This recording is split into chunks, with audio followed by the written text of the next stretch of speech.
किसान बहन भाइयों नमस्कार। आप जानते हैं कि हर बुधवार हम पशुओं के लिए प्रोग्राम रखते हैं और इसी दिन हम पशुओं के बारे में आपको जानकारी देते हैं। आज हम आपको जानकारी देंगे बकरी के बारे में। बकरी क्योंकि एक गरीब की गाय है और बकरी का जो है रख रखाव देखभाल कितना ज़रूरी है इसके बारे में हम आपको बताएंगे। और इसके अलावा देश दुनिया में क्या कुछ हो रहा है, आइए उसके बारे में जानकारी लीजिए खबरें खेती से। मठदादू सिरसा में किसान गेहूं दिवस मनाया गया। डेयरी उद्योग विकास की नई राहें, सरकारी मदद भी। यूरिया में नीम लेपन अनिवार्य, अंधाधुंध प्रयोग पर लगेगी रोक। और भेड़ नए उत्पादन बढ़ोतरी परियोजना, सफलताएं हासिल। नमस्कार, खबरें खेती की में आपका स्वागत है। मैं हूं अनीता निर्वाण और अब खबरें विस्तार से। पिछले दिनों हरियाणा राज्य के जिला सिरसा में गांव मठदादू के प्रगतिशील किसान शमशेर सिंह संधू के खेत पर गेहूं किसान दिवस मनाया गया। पेश है एक रिपोर्ट। हमारा किसान एक दूसरे किसान की फसल देखकर उससे प्रेरणा लेता है एवं अपनी खेती को उन्नत बनाने के गुर भी सीखता है। भाई शमशेर सिंह संधू के खेत पर मनाए गए 1 अप्रैल को गेहूं दिवस पर राजस्थान, पंजाब और हरियाणा के कई किसानों ने भाग लिया। इस मौके पर भारतीय कृषि अनुसंधान संस्थान पूसा नई दिल्ली से आए गेहूं विशेषज्ञ डॉक्टर राजवीर यादव ने गेहूं दिवस पर किसानों के साथ फसल का निरीक्षण किया एवं किसानों को उन्नतशील प्रजातियों की विशेषताओं के बारे में जानकारी दी। इस मौके पर डॉक्टर यादव ने किसानों की समस्याओं का भी समाधान किया एवं प्रगतिशील बीज उत्पादक भाई शमशेर सिंह संधू की इस गेहूं दिवस मनाने की सराहना की। हमने इन वैरायटियों को फार्मर्स फील्ड के ऊपर टेस्टिंग के लिए लोगों को दिया और एक ये खेत है जिसके अंदर अभी ये शमशेर सिंह जी ने लास्ट ईयर हमने जो इनको सीड दिया था उस सीड से इन्होंने जितनी भी वैरायटियाँ लगाई हुई थी उनके कंपैरिजन में सबसे ज़्यादा पैदावार आई थी। एक देखिए इसी उपलक्ष्य में इसी संदर्भ में जो मैं एक मेन बात कहना चाह रहा हूँ कि हमारे जो गेहूं की पैदावार है, अगर हम 50 के दशक से या 60 के दशक से हम इसको ऑब्जर्व करें कि हमारे गेहूं की पैदावार किस्मों से किस तरह से बढ़ी है, तो एक मुख्य चीज़ उभर के आती है, वो है कि जितनी भी किस्में हमें नई किस्में आई हैं उनकी ड्यूरेशन यानी जो उनका समय अवधि है वो लगातार बढ़ती गई है। और वो समय अवधि लगातार बढ़ने के कारण एक चीज़ का नुकसान हो रहा है, वो ये है कि अब क्योंकि आपकी क्रॉप अप्रैल के मिड तक जा रही है और अप्रैल के फर्स्ट वीक से ही गर्मी अप्रत्याशित रूप से बढ़नी शुरू हो जाती है। तो वो अप्रत्याशित गर्मी से बढ़ने की वजह से बहुत ज़्यादा नुकसान हर बार फार्मर्स को वो जो गर्मी आपकी क्रॉप को असमय मैच्योर करती है उसकी वजह से होता है कि दानों का भराव पूरा नहीं हो पाता और आपकी पैदावार हर बार 10 से 15% घट जाती है। तो हमने इन सब चीज़ों का ध्यान रखते हुए भाई इन सब चीज़ों से कैसे बचा जाए, हमने ये वैरायटी जो HD CSW 18 है इसको इस तरह से कि ये कंजर्वेशन एग्रीकल्चर में फिट करे और आपकी ये जो मौसम की जितनी भी मार है उससे बची रहे। तो हम इसको फार्मर्स को रिकमेंड करते हैं कि इन चीज़ों के भाई आप अक्टूबर में सीड करें और अक्टूबर में अगर जो आपने 15 अक्टूबर या 15 अक्टूबर से 30 अक्टूबर तक आपने व्हीट की क्रॉप को सीड कर दिया इस वैरायटी के साथ, तो आपके जो अप्रैल में जो गर्मी के कुप्रभाव है उससे आपकी फसल बची रहेगी। जिस गेहूं में मैं खड़ा हूं HD CSW 18, ये बहुत ही अच्छी वैरायटी है। डॉक्टर राजवीर यादव जी मेरे फील्ड पे भी आए थे और उन्होंने ये बताया है कि ये वैरायटी 70 से 80 मन तक पैदा दे सकती है। और पिछले साल मैंने इसका थोड़ा सा टेस्ट भी किया था तो मेरे खेत में भी थोड़ा बिजाई पछेत होने के बावजूद भी 65 मन तक आ गई थी। तो इस बार मैंने 30-32 एकड़ इसे इस वैरायटी के नीचे लगाई है और कुछ और वैरायटियाँ नई ट्रायल के बेस पे लगाई हुई हैं। केंद्र सरकार की प्रभावी योजनाओं के दम पर आज डेयरी उद्योग लगातार विकास कर रहा है। जहां एक और इस दिशा में तकनीकी सहायता उपलब्ध कराई जा रही है, वहीं विभिन्न योजनाओं के तहत आर्थिक सहायता भी उपलब्ध है। डेयरी एक हमारे यहाँ जो है भारत सरकार ने डेयरी डेवलपमेंट में काफ़ी जोर दे रहे हैं और जैसे गुजरात का तो मॉडल सबको मालूम है, वहाँ पर कोऑपरेटिव डेयरी के हिसाब से चला, लेकिन अब सरकार ने ये निश्चित किया है कि लोगों को, जो हमारे किसान भाई हैं, वो अगर अपना डेयरी व्यवसाय करना चाहते हैं उसमें किसान भाइयों को ट्रेनिंग दी जाती है और इसके अलावा इसमें ऋण भी उपलब्ध कराए जाते हैं। ये सहायता जो है, धन की सहायता जो हमारी कोऑपरेटिव बैंक्स हैं, नाबार्ड बैंक है, उनके माध्यम से किसानों को उपलब्ध कराई जाती है। और फ़ायदा जो हमारे विशेष रूप से जो हमारे बेरोजगार युवक हैं, जो हमारी गांव की जो महिला हैं, वो डेयरी विकास से जुड़ें, इसके लिए सरकार का प्रयास है कि ज़्यादा से ज़्यादा उनको सहायता दी जाए, चाहे वो वित्तीय सहायता हो या तकनीकी सहायता हो, जिससे आप इस व्यवसाय से जुड़ेंगे। देश में यूरिया का अंधाधुंध प्रयोग जहां मिट्टी के उर्वरा संतुलन को प्रभावित करता है, वहीं मूल कृषि लागत में भी बढ़ोतरी करता है। इस गलत पद्धति पर काबू पाते हुए सरकार द्वारा यूरिया में नीम कोटिंग को आवश्यक कर दिया गया है। प्रस्तुत है यह रिपोर्ट। बढ़वार लेती फसल को पोषक तत्व देने की पुष्टि से यूरिया का प्रयोग आम बात है, मगर इसका अंधाधुंध प्रयोग मृदा स्वास्थ्य पर चोट करता है, साथ ही खेती की लागत भी बढ़ाता है। इसी सोच को समझते हुए केंद्र सरकार द्वारा यूरिया में नीम कोटिंग यानी लेपन को अनिवार्य कर दिया गया है। ज्ञात हो कि चूंकि यूरिया को भारी सब्सिडी दी जाती है, अतः किसान NPK उर्वरकों के स्थान पर यूरिया का अंधाधुंध प्रयोग करने लगे हैं। नीम कोटिंग की अनिवार्यता इस पर अंकुश लगाएगी। व्यावसायिक तौर पर उपयोगी पशुओं में भेड़ की उपयोगिता विशेष तौर पर उभर कर सामने आई है। इस दिशा में नर भेड़ उत्पादन को बढ़ाने के लिए एक योजना को विस्तार दिया गया है। छोटे पशुओं में भेड़ एक लोकप्रिय पशु है। इसके नर पशु व्यावसायिक दृष्टि से अधिक उपयोगी पाए गए हैं। इसी सोच के साथ चेन्नई स्थित तमिलनाडु पशु चिकित्सा एवं पशु विज्ञान विश्वविद्यालय द्वारा नई भेड़ उत्पादन बढ़ोतरी के लिए भेड़ बीज परियोजना की शुरुआत कर उसे विस्तार दिया गया है। वहीं नर भेड़ को शक्तिशाली भी बनाया जा रहा है। इससे भेड़ के ऊन व्यवसाय को बल मिल रहा है। धीरे धीरे मौसम में बढ़ते ताप का प्रभाव नजर आने लगा है। इसका प्रभाव कृषि कार्यों पर भी पड़ेगा। तो आइए जाना जाए देश के विभिन्न भागों में मौसम का हाल। मौसम विज्ञान विभाग के अनुसार अरुणाचल प्रदेश, असम और मेघालय तथा नागालैंड, मणिपुर, मिजोरम और त्रिपुरा में 1 या 2 स्थानों पर भारी ओलावृष्टि की संभावना है। असम और मेघालय तथा नागालैंड, मणिपुर, मिजोरम और त्रिपुरा में 1 या 2 स्थानों पर चंडवात और गरज के साथ तूफान की संभावना है। पंजाब, हरियाणा, चंडीगढ़ और दिल्ली, हिमाचल प्रदेश, उत्तराखंड, राजस्थान और पश्चिम उत्तर प्रदेश में 1 या 2 स्थानों पर ओलों के साथ तूफान की संभावना है। और अब एक नजर मंडी समीक्षा पर भी डाल ली जाए। देश की अधिकांश कृषि उपज मंडियों में दलहन की आवक सुधरने लगी है। मूंग और उड़द की मांग उछाल ले रही है, वहीं सरसों की आवक भी पहले से अधिक बेहतर है। हरी सब्जियों में खीरा, लौकी, मोटी हरी मिर्च और पुदीना की मांग और आवक दोनों बढ़ रही हैं। इससे उपभोक्ता बेहतर माल पाकर प्रसन्न है। खेती की खबरों में आज बस इतना ही। कृषि दर्शन कार्यक्रम में और अधिक रोचक और ज्ञानवर्धक जानकारियों के लिए देखते रहिए कृषि दर्शन। ये लो और बताओ। बस। अरे ये क्या भैया जी, बस इतनी सी रासायनिक खाद? किसानी छोड़ रहे हो क्या? किसानी नहीं, नादानी छोड़ रहे हैं। मिट्टी की जांच कराई है।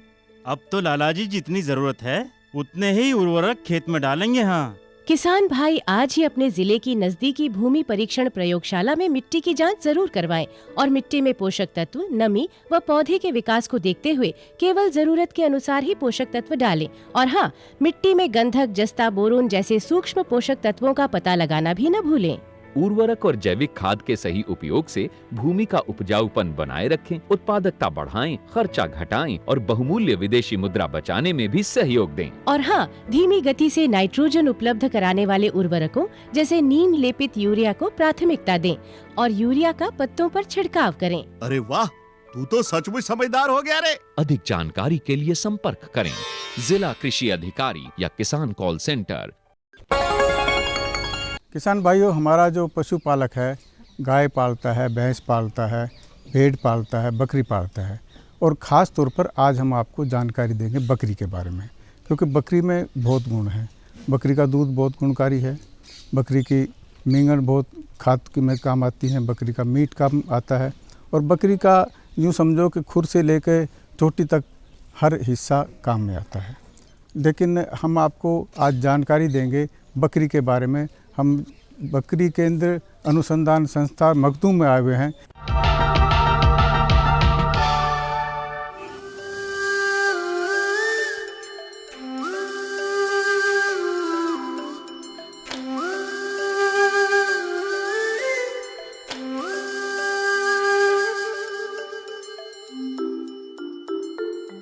बकरी का आकार अपेक्षाकृत छोटा होने के कारण उसका पालन पोषण बड़े पशुओं की तुलना में बहुत आसान है। परिवार की महिलाएं या बच्चे आसानी से बकरियों की देखभाल कर सकते हैं। बकरी पालन को अच्छे ढंग से करके अच्छा धन कमाया जा सकता है। अब बकरी पालन लगभग एक व्यवसाय बन चुका है, जिसके कारण बकरी पालकों की संख्या में वृद्धि हुई है।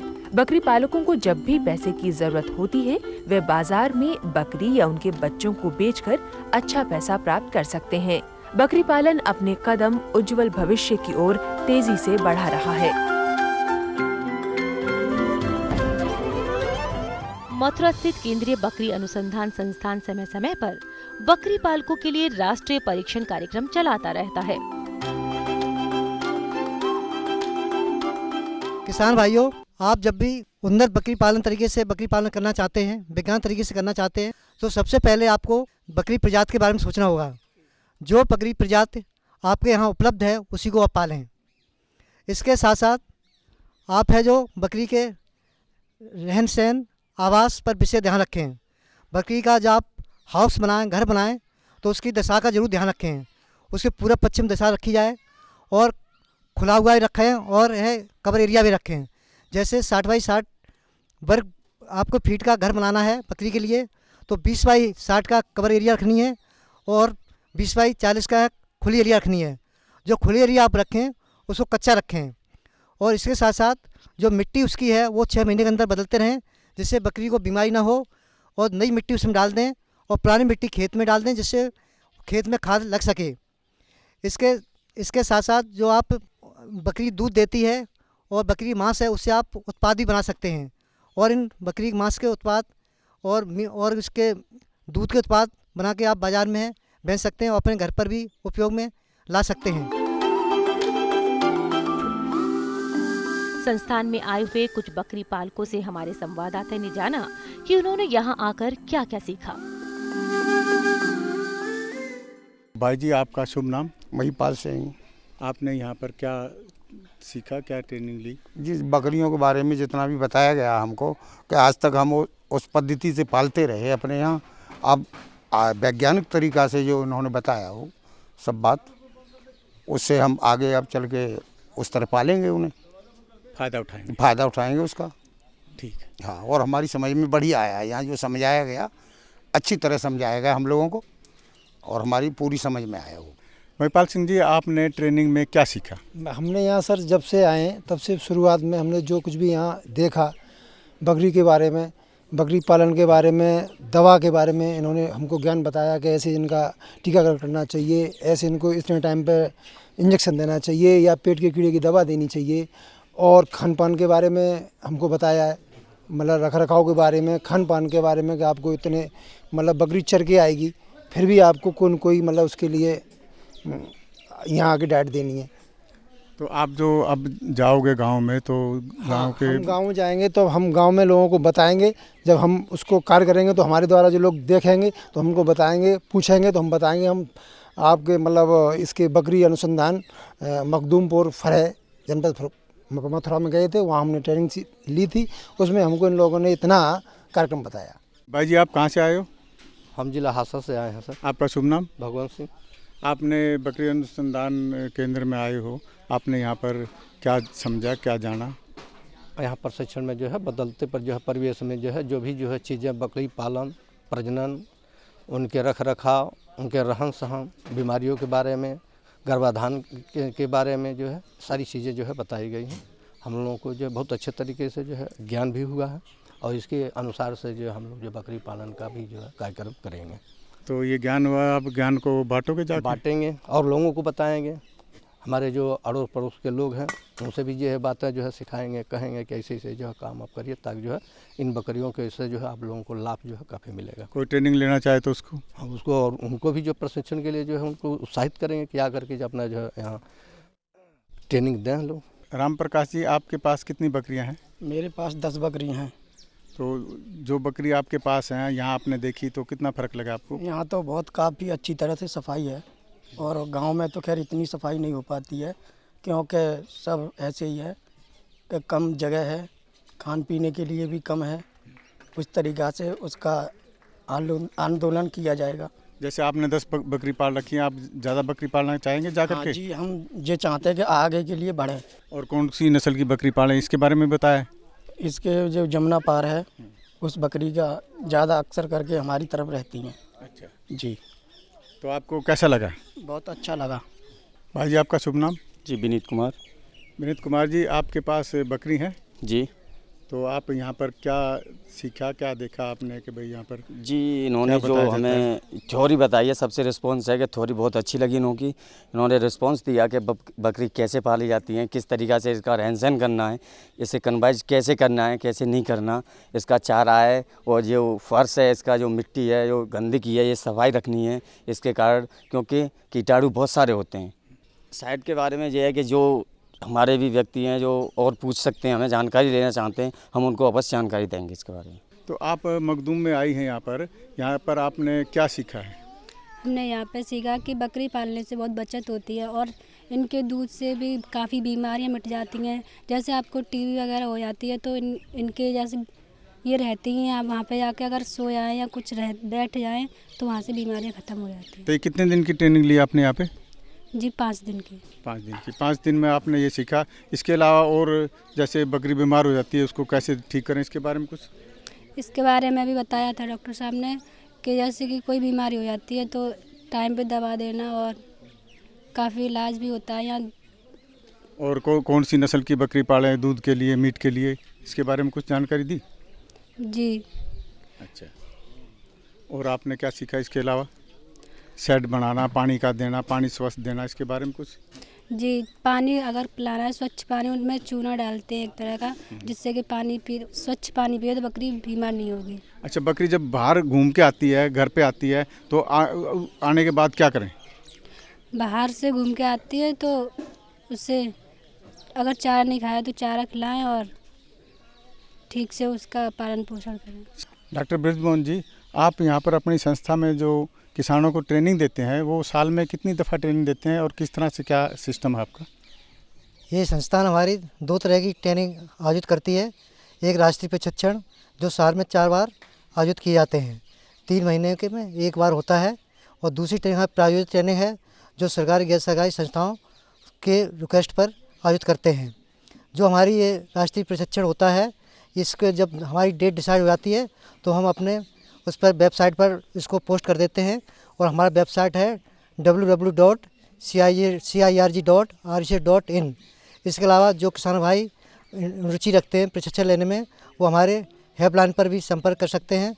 हमारा हेल्पलाइन नंबर है 0565-276-3320। और जो हमारा प्रशिक्षण होता है ये हमारे करीब 14 राज्यों से हमारे किसान लोग आते हैं, और जो किसान भाई प्रशिक्षण लेना चाहते हैं वो हमारे निदेशक महोदय को पत्र लिखकर इस प्रशिक्षण के बारे में जानकारी ले सकते हैं।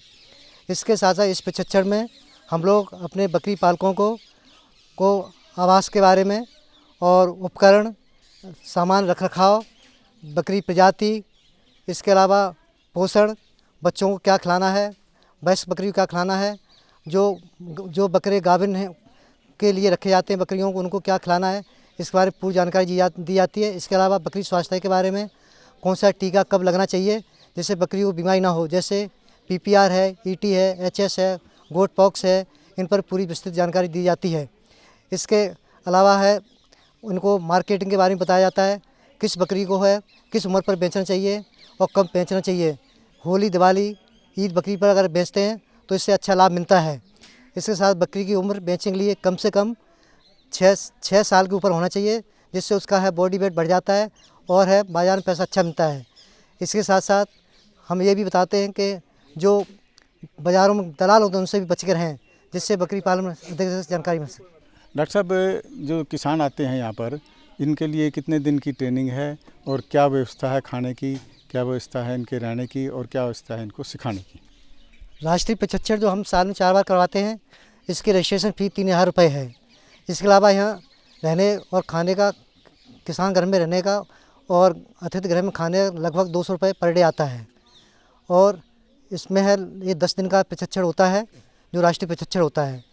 और इसके साथ जो हमारा प्रायोजित प्रशिक्षण होता है वो उनके ऊपर डिपेंड करता है कितने दिन का प्रशिक्षण वो करवाना चाहते हैं, उसी हिसाब से है उनको यहाँ पर है जो उसकी फ़ीस देनी पड़ती है। और उनके लिए भी यहाँ किसान घर में रहने की व्यवस्था है। उनके ऊपर भी है जो 200 रुपये पर डे खाने और रहने का चार्ज लगता है। डॉक्टर साहब, इस जानकारी के लिए आपका बहुत बहुत धन्यवाद। अधिक जानकारी के लिए संपर्क करें निदेशक, केंद्रीय बकरी अनुसंधान संस्थान, मखदूम, फरह 281122, मथुरा, उत्तर प्रदेश। संस्थान का दूरभाष नंबर है 0565276380। संस्थान के निदेशक का ईमेल है sk.agarwal@gmail.com। संस्थान की वेबसाइट है www.cirg.res.in।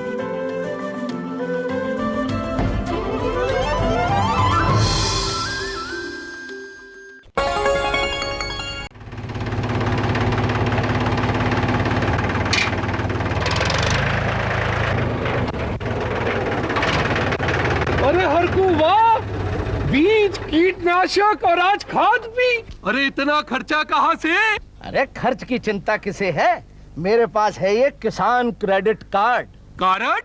अरे बैंकों द्वारा जारी इस कार्ड से किसान उसकी सीमा तक की रकम कभी भी बैंक से निकलवा सकता है और खेती बाड़ी की सामग्री कभी भी खरीद सकता है।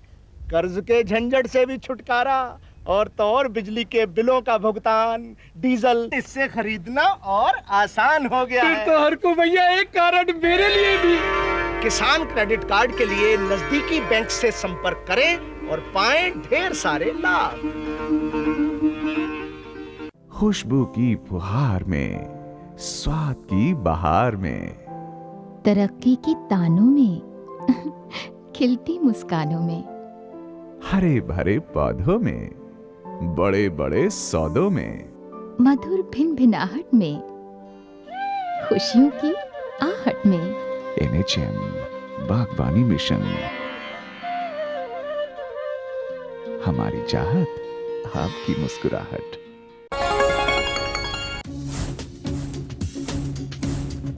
जुड़िए हमारे साथ ट्विटर पर twitter.com/कृषिदर्शन.dd, फेसबुक पर facebook.com/कृषिदर्शन.dd और देखिए कृषि दर्शन अब यूट्यूब पर भी youtube.com/user/कृषिदर्शन.dd। भेजे हमें मेल कृषिदर्शन.dd@gmail.com पर। आपको हमारा कार्यक्रम कृषि दर्शन कैसा लगा? अपने सुझाव, प्रतिक्रियाएं एवं सवाल हमें इस पते पर भेजें। कृषि दर्शन, कमरा नंबर 10, CPC दूरदर्शन, खेलगांव, नई दिल्ली 110049। किसान भाइयों, अब चलते चलते हम आपको कल के प्रोग्राम के बारे में जानकारी दें।